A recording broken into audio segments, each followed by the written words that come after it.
You've probably experienced that controlling some games, like Fortnite, is so complex that managing gameplay with one hand feels like an art.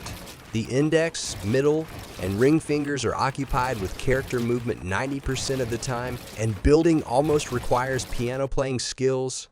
The solution? Keyboard Joystick. The analog version emulates the left joystick and two function buttons of an Xbox controller. Its advantage is the full 360-degree range of motion and complete analog control. If your favorite games support dual input, we highly recommend this option. The digital version functions as a keyboard. The joystick and two buttons can be mapped to any key function. The joystick's movement covers all 8 directions. This device can be used in any game that supports keyboard controls. Additional benefits of using a keyboard joystick: the freed-up buttons can be assigned new functions. The fingers no longer needed for movement can be used to handle other functions. We can control our character with a single finger. Once you've chosen the one that suits you, place it under your keyboard where you can comfortably reach the keys above it. From now on, you'll control your character with your thumb. Since I chose the analog version, let's first set up dual input properly in Fortnite. As shown here, it's not configured yet as it keeps switching between controller and keyboard controls. To solve this issue, go to the Settings, click on the Mouse and Keyboard tab, and set Lock Input Method as Mouse to On. As you can see, the switching between the two control methods has stopped.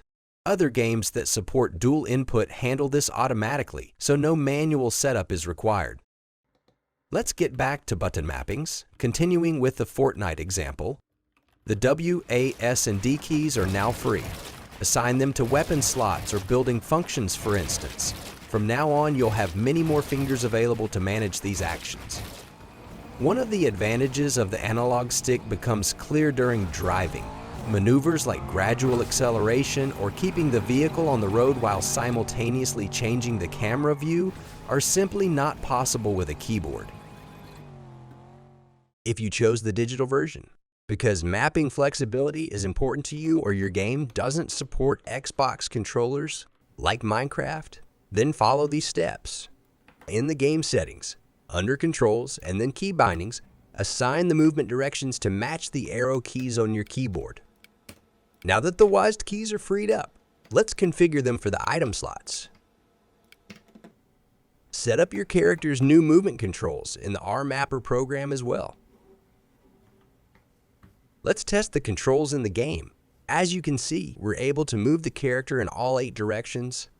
This doesn't apply only to Minecraft, but to any game that can be played with a keyboard. It allows for smooth gameplay while using just one finger to control your character.